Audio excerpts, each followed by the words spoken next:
বিকেলের শেষ আলোটুকু ধরে রেখেছে একজোড়া শান্ত হাত, যেন মায়ের কোলে বিশ্রাম নিচ্ছে দিনভর জ্বলতে থাকা একটা সূর্য, যেখানে রোদ পড়ে না, তাপ ছুঁতে পারে না হৃদয়, কারণ এই ভালোবাসায় একটা জগৎ ঢেকে যায় শান্তিতে।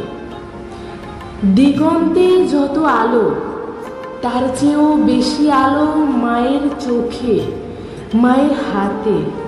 সূর্যকেও যেন বলেন, থেমে যাও, আমার মেয়েটা ভীষণ ক্লান্ত, ঘুমাবে আজ।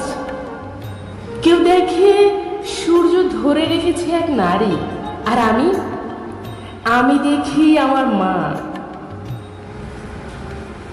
তুমি বলো এ শুধু ছবি, আর আমি বলি এ তো মায়ের চিরন্তন শক্তি, যেখানে সূর্যের তাপও হার মানে এক ফোঁটা মমতার কাছে।